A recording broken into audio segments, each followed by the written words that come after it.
I'm Michael Claes with the Socially Relevant Film Festival. Welcome to our special Q&A with several distinguished filmmakers who are participating in our program this week. We can't see you.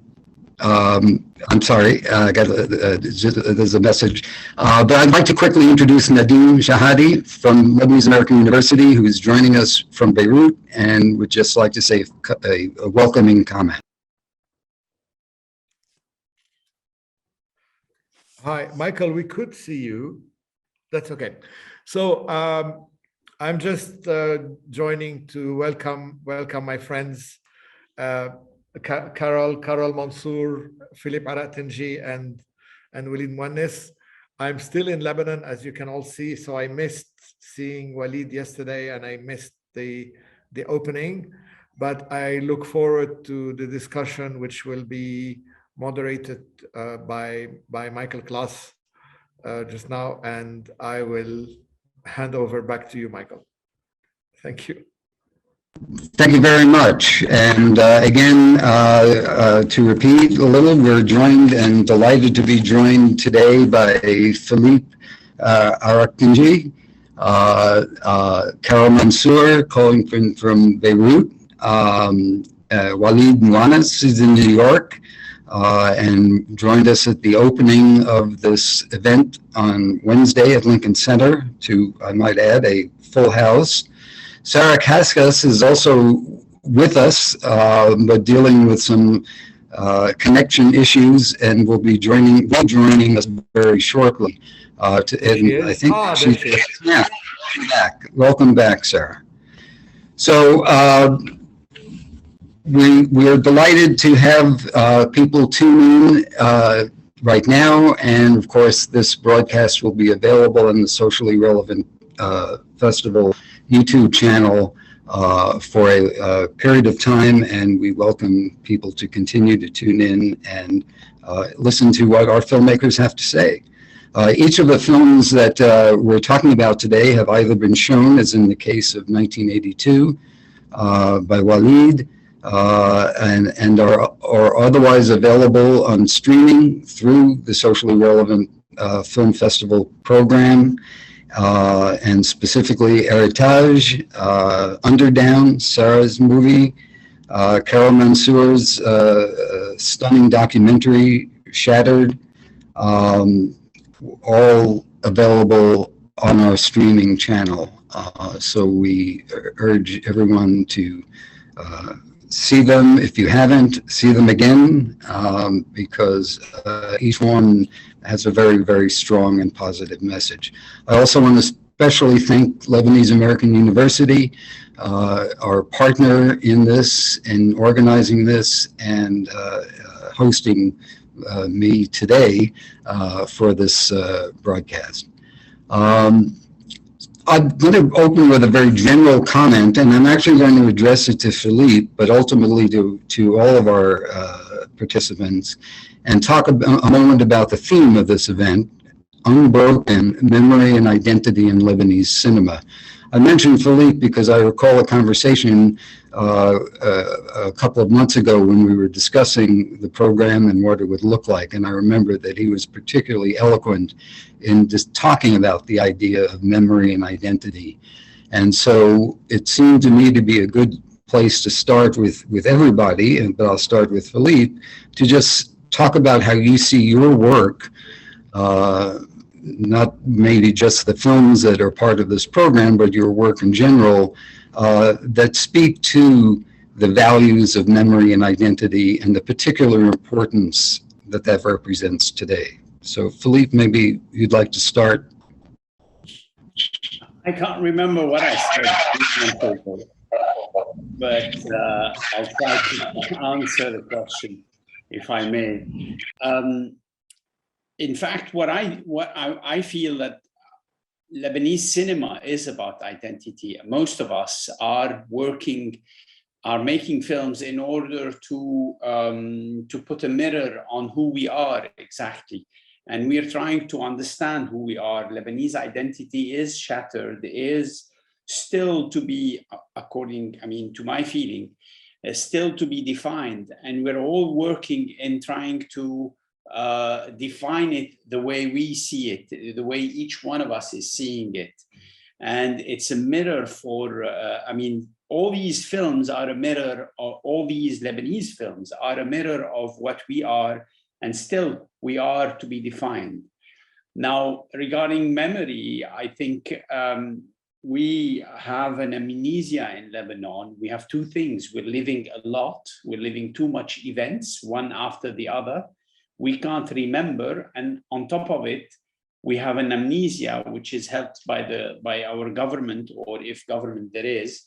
They're helping us, or they're doing their best to erase the past.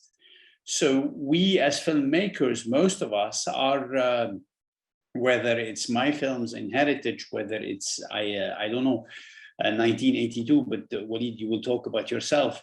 Whether it's all of us, we're trying to put events back in their context, at least even if it's subjective. It's at least trying to write a memory book or a history book, a subjective history book through our art or our cinema. And that is, I feel it's a duty that we need to do and carry on doing. I'm not doing it as a duty, I'm doing it as a need. It's a need for me to express myself and to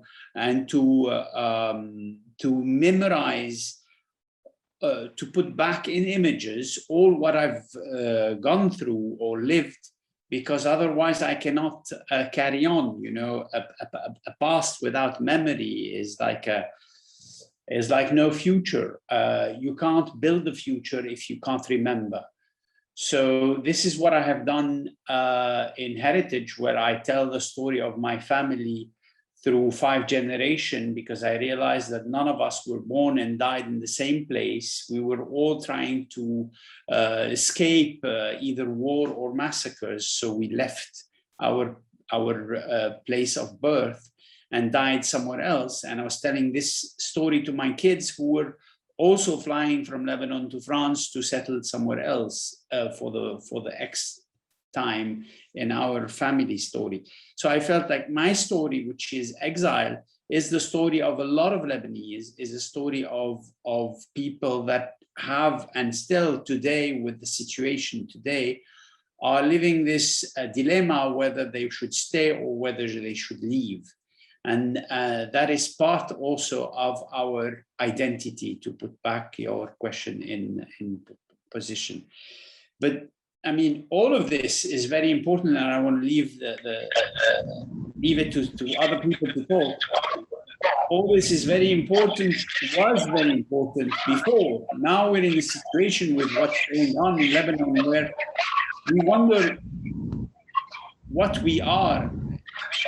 We still exist. I mean, if we still have an identity, it's so shattered, it's so broken, that we're in a very much in a position where we question all of this, Lebanese identity. I mean, voilà. Your film was told through your family and the history of your family and the story of your family. Sarah, your film used characters metaphorically, if you will, to express identity, and also how did you feel the way to get at the issues of, or the challenges or the values of memory and identity in the way you expressed it through the characters in your film Underdown? I'm really sorry. Can you just repeat the last part? I was just talking about we have Philippe and his family, archivally showing experiences.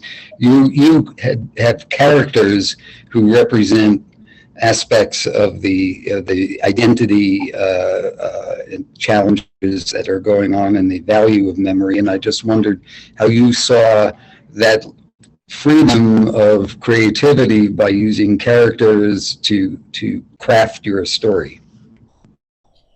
Yeah, for me, the characters are really representative of, the country as it is. And when I started, when I chose these three characters, that it was really important to have these the differences between them. So there are different nationalities. You have the Palestinian cab driver, the Syrian kid Ali, and the Lebanese woman Samia. So this was really important to me to kind of be very inclusive. And the whole idea was, when you're living in Lebanon under this awful, umbrella of corruption and chaos, it doesn't matter where you're from or anything like this. Everyone's in the same bubble. So I feel like as an identity, it is definitely a part of it. And this film was released in 2018, so it was pre everything. And it's a little scary to watch it now, because I mean, it was just like a little glimpse of things that are still happening, just like much worse by far, and unbearable. So I feel like it's definitely like almost like a little documentation of how bad things were uh, before they got even worse, and are continuing to really, we're just in a free fall spiral. So I don't feel that is of course, there isn't just that one identity in Lebanon or anywhere in the world, but I feel it was definitely, something that can really discuss hardship. And even though the characters were all below the poverty line, it's really kind of suggestive of a state that we're all in, because the cause of all their struggles is really the country and the way the government is choking us and strangling us. And this can really be relatable. So yes, they're in this, they're living under the poverty line, but at the same time, they're struggling with things we can all relate to, whether it's substance abuse or codependency in a family or self-harm or anything like this. And this is just accentuated by the lack of resources, by the lack of support. And in the end, really, one way or another, we're all really going through this at the same time.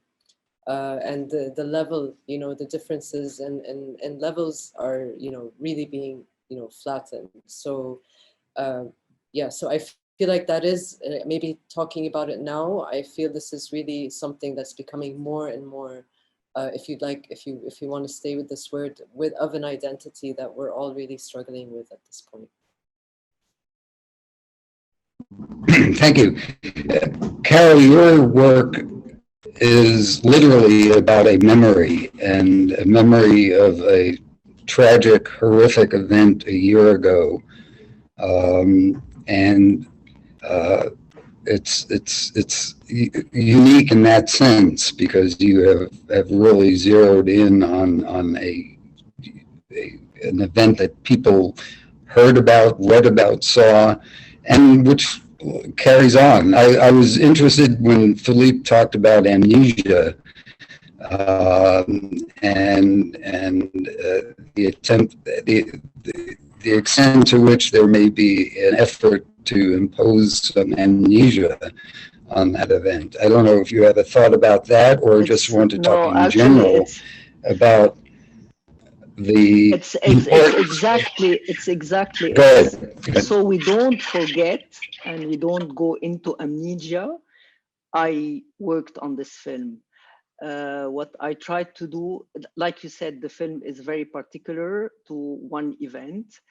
But what I tried to do in this film is to capture, like document and keep for later the very raw initial responses, feelings, emotions that were triggered on that day, 4th of August 2020, the day of this horrific tragedy, explosion.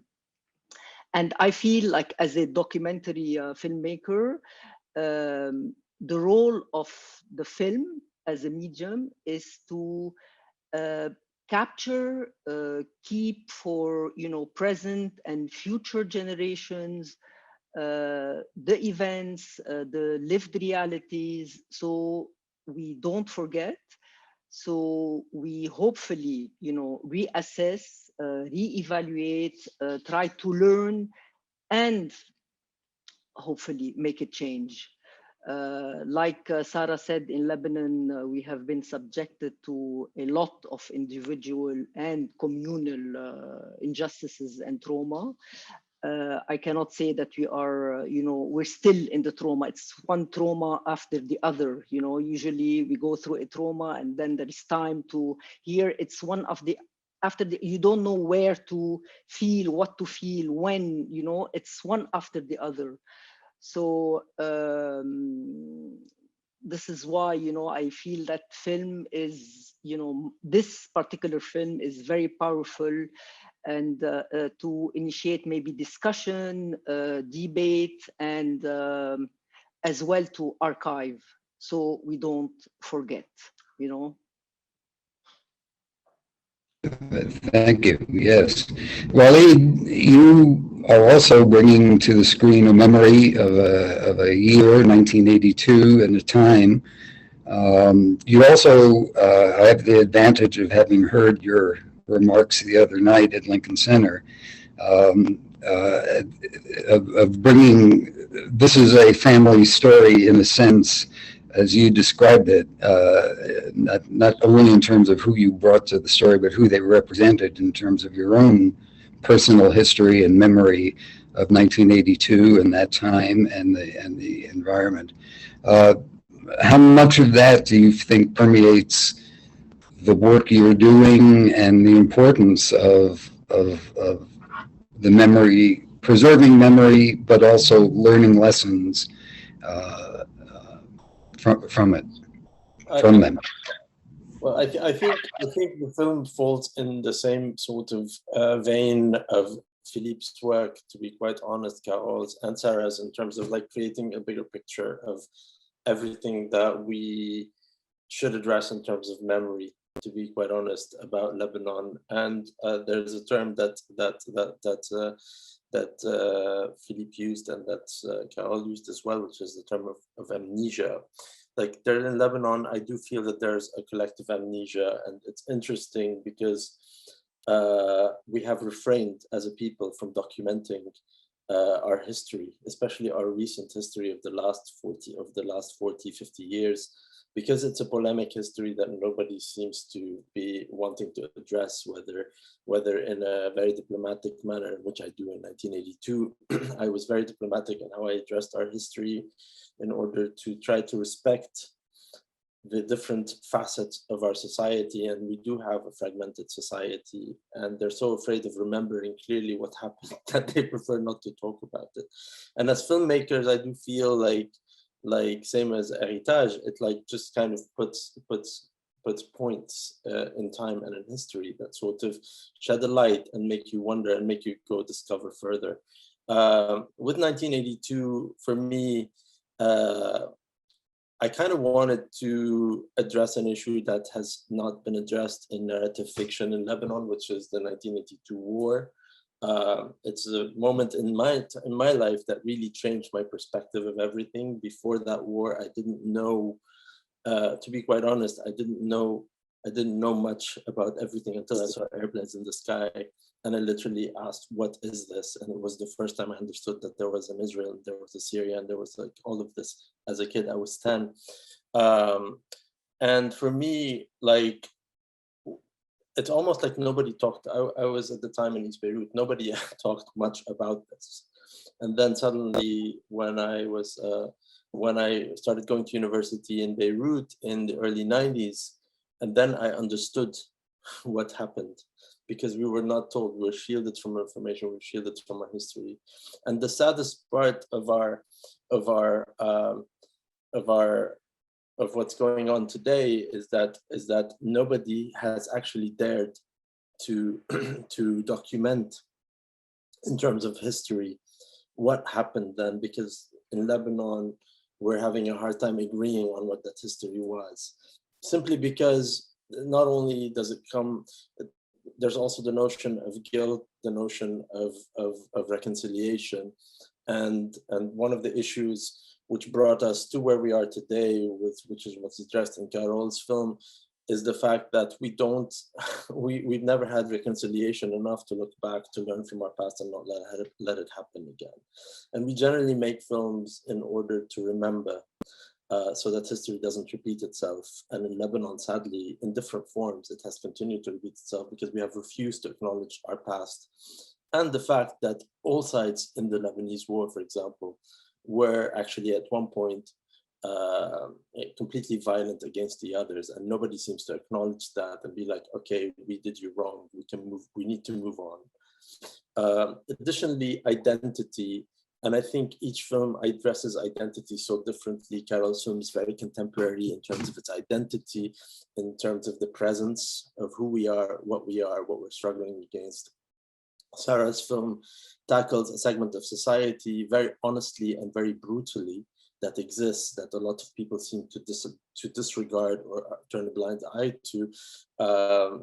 Philippe's film really just delves into a history of an entire family, which is really the history of Lebanon in a way.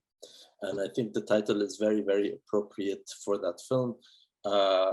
That it's generational, and history seems to repeat itself. We're always trying to find another place to go to, and then somehow something keeps pulling us back like a magnet to Lebanon. With 1982, I struggled with identity in terms of how we're represented as Lebanese people and as Arabs in the US in particular. And this made me realize that we're rarely represented without a spin. And with 1982, I really wanted to show us for who we are and how we are in our daily lives, and to basically like that we're like any other people anywhere in the world, and yet at the same time we're trying to preserve our past, our history, and our lives, and how it, so from my standpoint, I struggle with the stereotyping that we have of any Arabs or Arab representation, and I find that sometimes very common even in films that come out of the Middle East, that actually tend to shed a light that's somehow skewed about what Western cinema or Western audiences are expecting to see in the Arab person, and which is the denormalization of who we are, because we're always put in the context of a war. But what if we're like just live everywhere else in the world and our life is disrupted?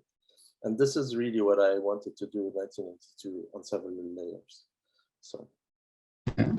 A question for Carol, because the nature of a documentary about an event, of course, is fact-based and reality-based.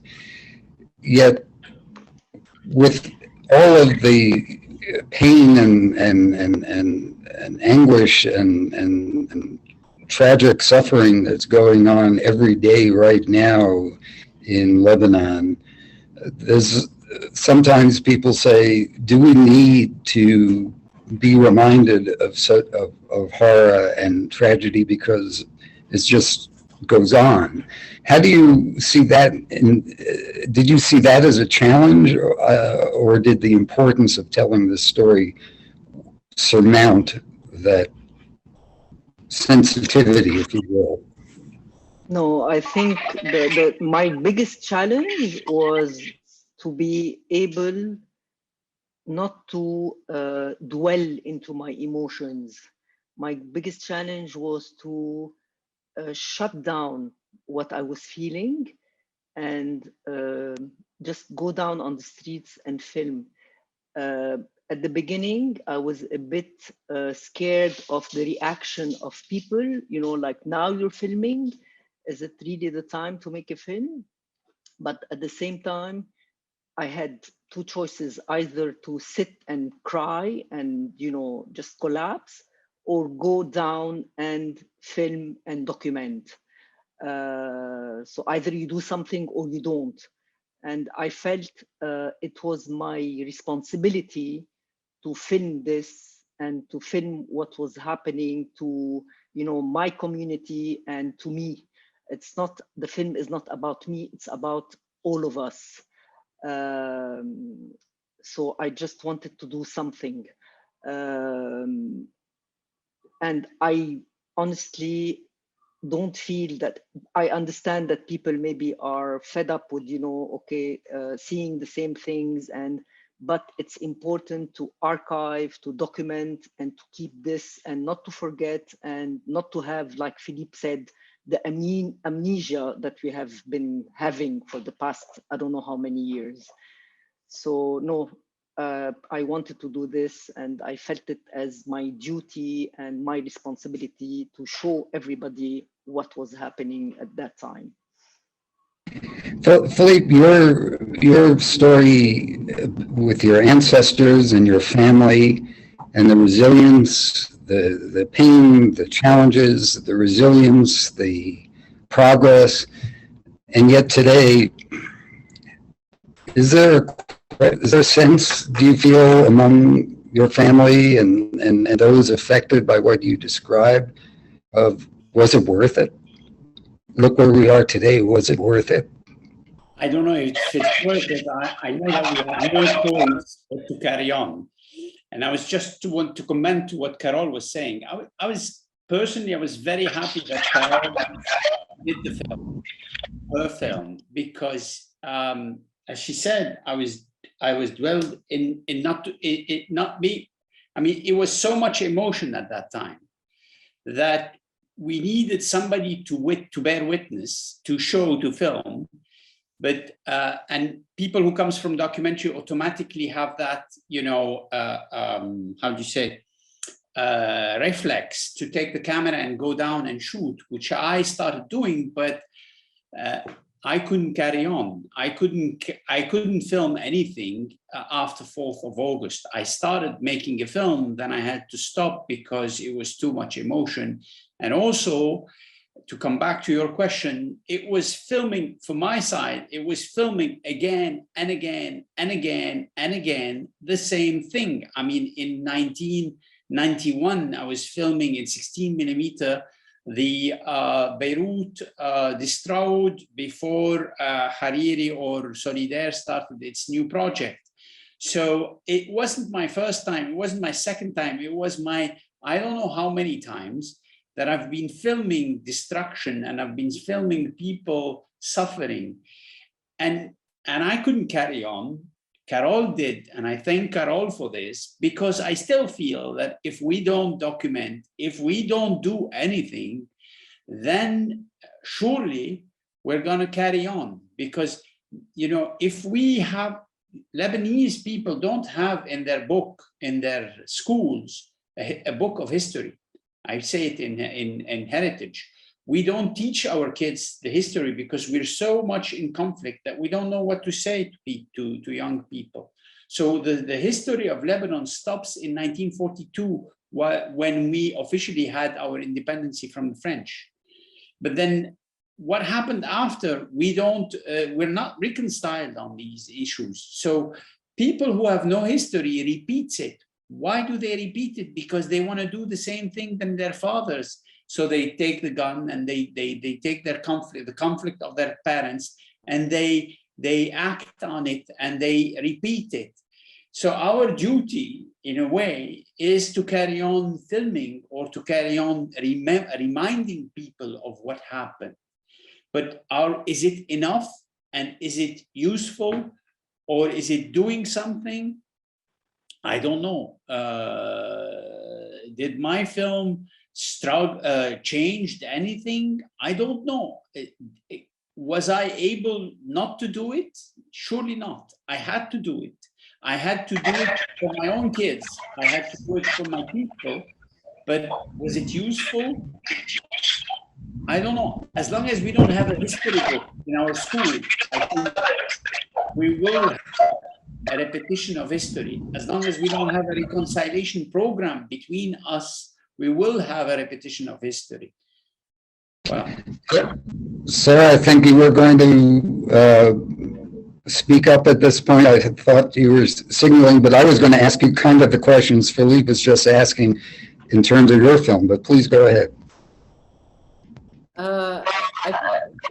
For me, I feel quite differently, actually. Like, I just actually finished the short documentary under the scope Beirut DC was doing this thing about the theme is Beirut 1 year later.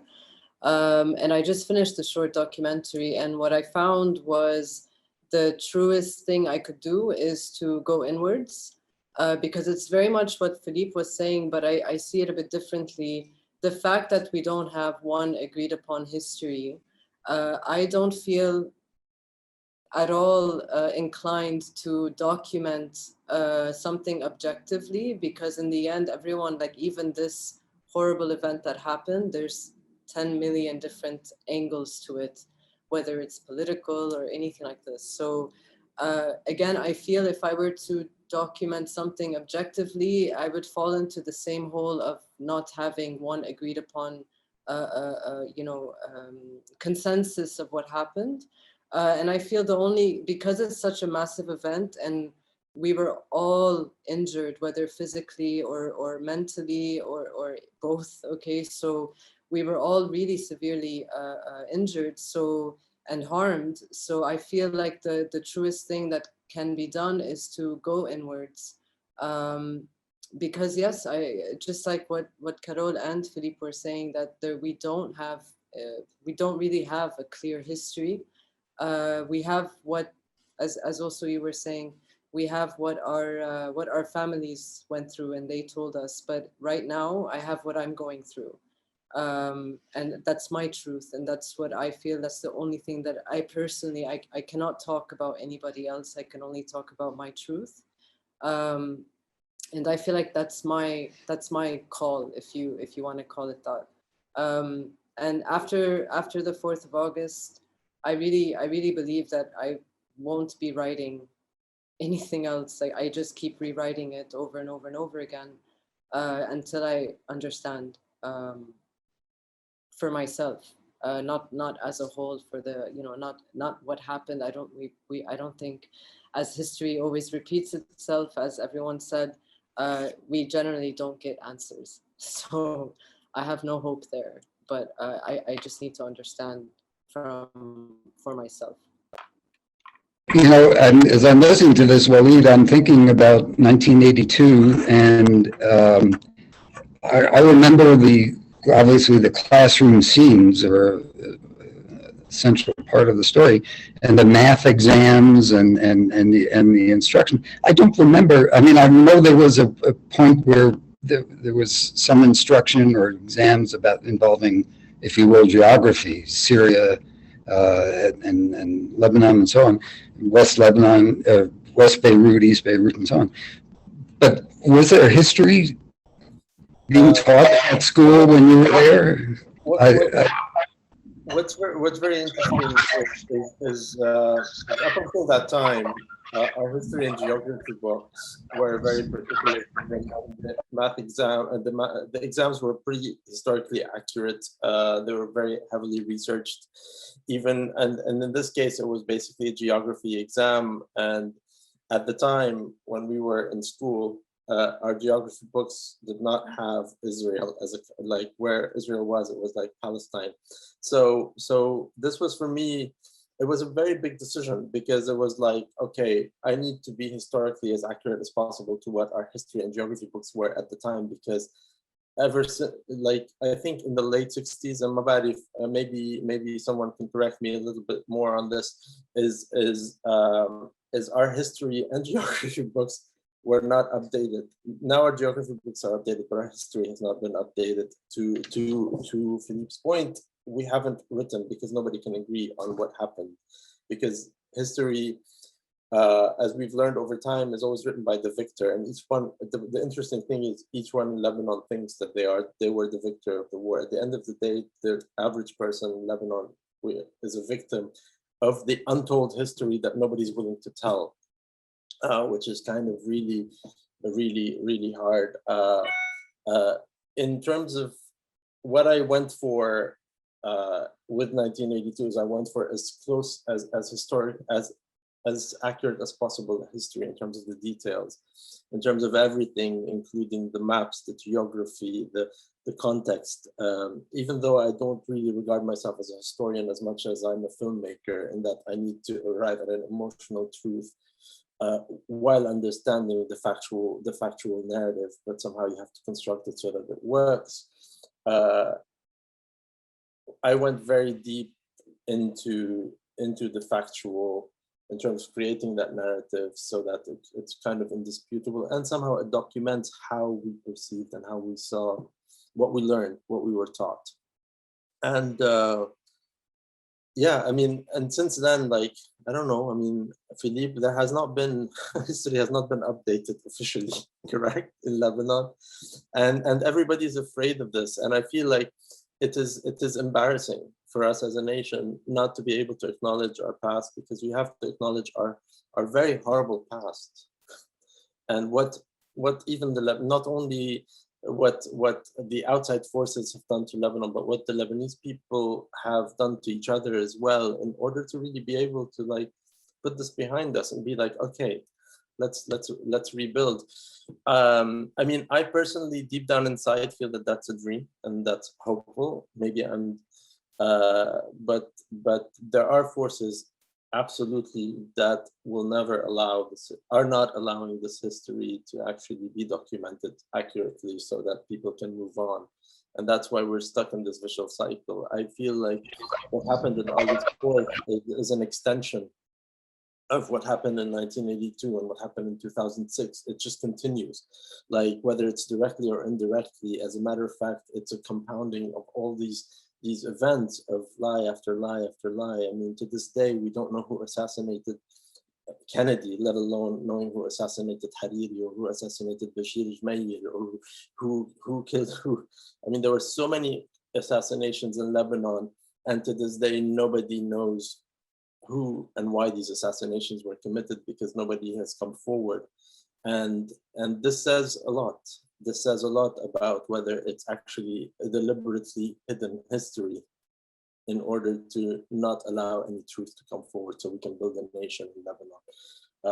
I mean, I feel very strongly about this, about the fact that it's becoming clearer and clearer that we are not allowed to have a clear history, or to have this sort of reconciliation in order to build a nation. But I do believe we have the capacity to do that. But it takes a lot of bravery. You know, that's my sense. So. It brought to mind a scene from another movie, West Beirut, Ziad Daroueri's movie, where at the very beginning I had this strong memory of the teacher in the school, the French teacher, declaring there is no history except French history. And it again had to do with history. So there's a bit of the colonial overhang as well, but it's interesting about the need for history and where that fits. Sarah, did we lose Sarah? Oh no, Sarah, I'm sorry, you're there. I wanted to just talk in terms of the challenges of your film using, you were using fictional characters, but at the same time trying to preserve and certainly capture reality. How did you manage your way through, and where were the decision points you had to make to say, I can't make this a total, fictional film, because I also got to deal with reality. How did you manage that?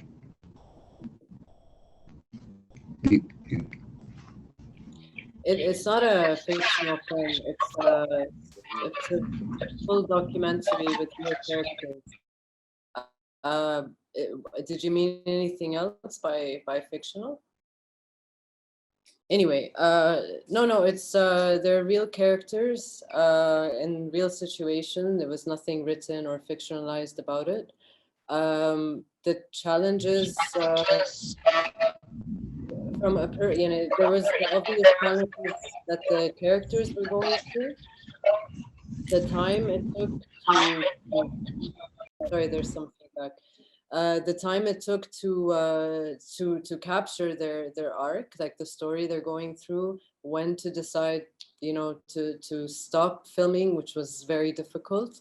and also just the personal challenges of, going on this journey with them, and this building of trust between each other, and really just to make it as naturalistic and open as possible.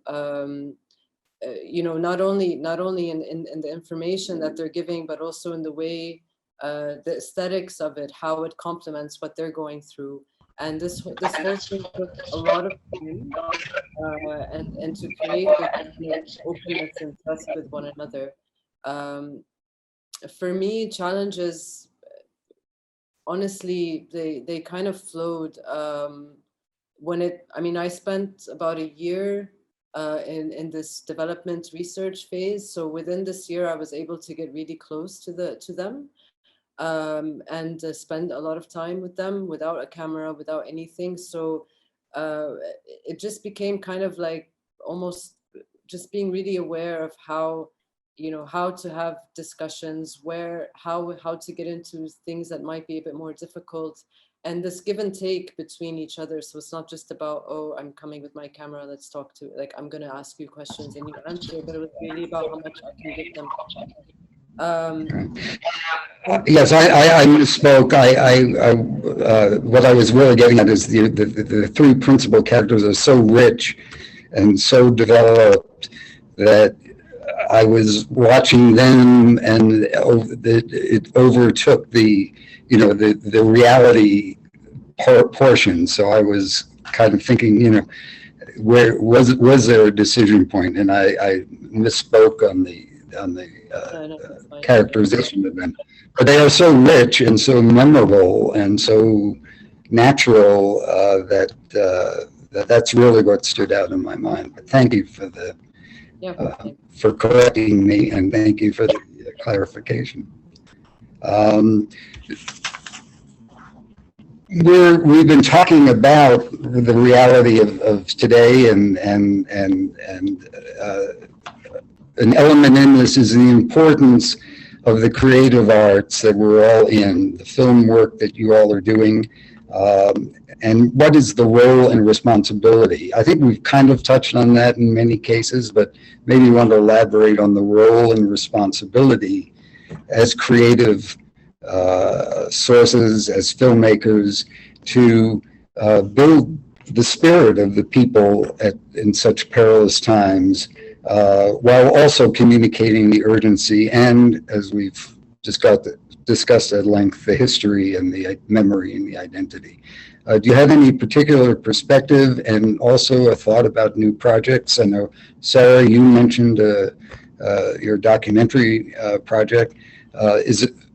Does anyone want to speak to that responsibility to I hate to sound trite, to lift the spirits of people, but that's also part of the creative job. And any thoughts on that, Philippe? Do you want to speak to that? Many things come to my mind. We're living so many things at the same time, so quickly. We are traumatized, that we need to, and we don't have a book of history. I mean, that's what we've been saying for the last 40 minutes now. So we need to carry on. Why do we need to carry on? Because also we're so much fed with news. And what we do all together, filmmakers, is to take a step back. And even if we shoot raw, like Carol Mansour's did, at the same time that what happened, we still have we can still step back and give a reflection of what's going on. And we need to reflect on what we've been living, because we're living so quickly and so and it's so hard. You cannot heal, or at least start thinking of healing, if you don't reflect on what happened. Even if you don't work on the memory, even if you don't, get out of the amnesia, the collective amnesia we're in. at least we need to reflect on what we've been going through for the last years. And the last few years were so quick that we definitely need to film. So the responsibility is to carry on.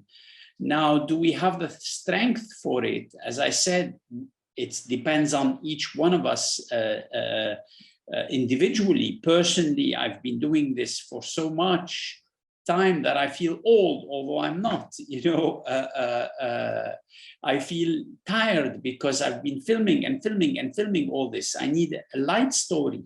And I need also to be a filmmaker that can allow himself. I mean, my first film was a light story, which was mostly a musical. Do I have the right as a filmmaker, as a Lebanese filmmaker, to do a light story or a fun story or something else than these excessive trauma that we've been going through? So I don't know if I did answer the question, but this is what comes to my mind after what you said. I actually, Philippe, I feel that I don't have the luxury to make other films than what I do.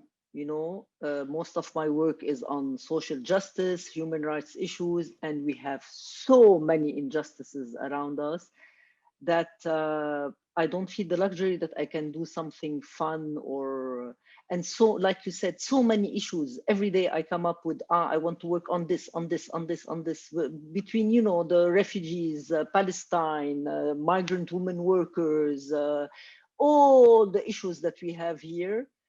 I don't know if I'll ever have time to do what I want to do, but I'm not sure I'm not sure I want to do something else. It's my, it's a way of escaping for me to say that. I understand. And one of the reasons why I left France to live in Lebanon, it's because I needed to be part of the stories that are happening there. And there are so many stories to tell. And I have the same anger than you do. Each time I speak with someone, I said, oh, fuck, this is a story. This is a story that needs to be told and so on and so forth. And we're so little, I mean, as filmmakers or as storytellers, and we have so little to do with. I mean, for those who don't know, I mean, the government is not helping us at all, nothing. We have nothing. So we're doing it with our own pocket money or trying to make as much as we can and try to stay into this. But yet, because maybe I am tired, because maybe I've done so much of this, because maybe I'm also traumatized like other people, I feel like escaping in something. And I wonder whether I could have the luxury for that or not. But you said something, escaping. For me, sometimes, for example, Shattered maybe was a way. I'm not saying that I'm over it, but it was a way of mourning also. My way of dealing with things. I actually did a short film on my father who passed away last year from COVID in Canada, and I was in Lebanon. And my way of maybe mourning, and so I just went into the pictures, into the stories, and I did this film, the short film. So for me, it does. I don't want to sound like selfish, but it also gives me something when I'm doing this. Like Under the Bombs for me also, after the war in 2006. It was a way of getting out of it. Yes, definitely. Oualid, I don't think you need me to ask a question. I have a feeling you are ready to say something on this. No. I'm having, to be quite honest, like I was working on a project right after 1982, and got to the point where, with the collective compounding of traumas that have been happening, it's become very difficult for me to be quite honest to even write something that I felt would do justice to the time, because I as a storyteller feel I cannot extrapolate myself from everything that's going on in Lebanon and write something that's just completely that doesn't necessarily have in its fabric the general sentiment of a contemporary, for me, any contemporary Lebanese narrative, even if it's a comedy or whatever it can be, it cannot exist outside of the current weight of what's going on in this very historic time. So it's been very difficult to create something that for the sole purpose of like entertaining or positivity, though I do believe that film I do believe that films need to have hope in them, no matter what, because if you're telling something, like, you need to sort of create an impetus for people to make things better. That's my sense. But it's very tough today in Lebanon, to be quite honest. And for me, it was very tough to continue with the original second quote unquote Lebanese film that I was working on, to just, I can't write this in a vacuum. We cannot, I don't think as filmmakers who have a sense of, and the four of us, I think, have a very strong connection to Lebanon. We cannot operate in a vacuum. I mean, it was easier for me to write a film about 1982 because there's a retrospect there, but if this was today, it would be probably a completely different film, you know? So that's like, yeah, I mean, now our current history and what Lebanon's going through now, which is history repeating itself yet again, it's embedded in the fabric of everything we write, even if it's a positive thing. You know what I mean? That's my sense. And yeah. Yeah, I mean, that's the challenge of the role and mission of a filmmaker, a storyteller, and what are people looking for from their film experience. I hate to use words like entertainment, or I'm glad I didn't say fun, but I think, thank you, Carol, for saying that, because that's part of, you know, at one level, what people are looking for. But I would like to get to a question from one of our viewers that's specifically for Sarah, and that is, and I'll just read the question. Did you, Sarah, immediately decide on the three characters that you've focused on, or did you choose from, or was there a larger pool from which you considered? And what spoke to you in the choices you made of those three? Yeah. Thank you, Anita, for the question. The whole thing started from myself. I was unbearably frustrated with everything going on in the city. I felt suffocated, and I wanted to represent this visually. So I spent about a year developing and researching for the film. I did have, by the end of this research, up to, I think, 10 characters that I was talking to and kind of weaving into one story. But it really did feel a bit scattered. And what I needed was just this, to communicate the core of what I was feeling and how suffocated the city can make you. And in the end, these three characters, as I was saying before, metaphorically, to me, they really symbolized like a family. You know, you have Abu Hassam, who like the father, and Samia's the mom, and Ali's the kid.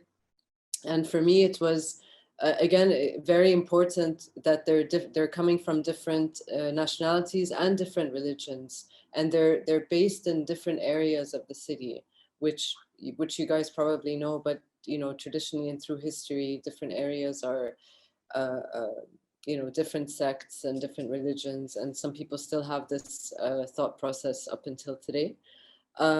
So yeah, so this was the whole process. It just started from something I really needed to express and talk about, and yeah, it just kind of, I started narrowing it down until I found something that kind of, like, I started making sense of myself and what I needed, and then these characters just you know, through their own stories and their own struggles, I was able to kind of at the same time process my own personal issues as well. Well, we thank you for your answer. We also thank Anita Babikian for the question. We appreciate this very much. I want to get to another question from our friend Nadia, commenting on comments from Carol and Philippe on this, but more generally, the state of filmmaking now in Lebanon. What is at stake? What is the state of the filmmaking world now? I think we've touched again a little bit on that, but perhaps it also speaks to some of the plans, specific plans that you have that we haven't heard about. I don't know if did I get through? I can talk about my personal experience with finding funding for my documentaries. It's very difficult. I usually write a project and look for funding anywhere, but not in Lebanon, unfortunately. I'm presently working on a documentary about my mother, who is Palestinian and who is from Jaffa, and who passed away 5 years ago, and she had Alzheimer's. And I filmed her through her, through her Alzheimer. And when she passed away, she asked to be cremated, and I brought back her ashes with me, and I smuggled them to Palestine, and everything is filmed. And so talking about the funding, I got some funding from AFAC, Arab Funds for Arab Culture, and now I'm looking for other means, other ways to get funding. So the Lebanese government definitely doesn't help you in this way. So no funding from Lebanon. Well, not to leave on that note, but I'd like to just ask if anybody has any quick closing comments, because we're going to be reaching the end of our hour. And but is there any last-minute words of wisdom from our guests? I just wanted to say, like, bouncing off of Carol, like when you were saying what's at stake. For me, yes, of course, there's the challenges of funding and everything like this, but I also feel like just what we've been saying, that traditionally we don't have agreed upon history. This is going to continue, like post-explosion and everything like this. So just as we cannot agree on what happened in the past, we're not going to agree of what's happening presently. And in the future, when we look back, there's going to be so many different angles to it. I feel like what's at stake is exactly what has been happening to cinema here. Every time a film comes out, it's coming from maybe an angle that someone else is not going to be into or against. And I feel like this is going to continue. But again, just like I was saying earlier, I feel it is at least, I feel like it's my duty to continue going inwards and expressing what I'm feeling inwards, because I don't know how to speak of things objectively, especially that it's going to always be thrown in a context that will face a lot of opposition from different opinions and different sects and everything like this.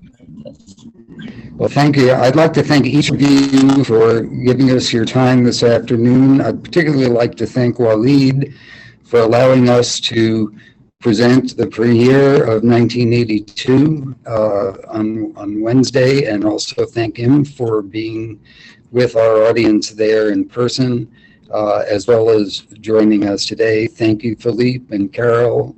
Thank you, Sarah, and both of you particularly for putting up with the challenges of zooming in from Beirut and from Lebanon. I'd like to make two quick announcements.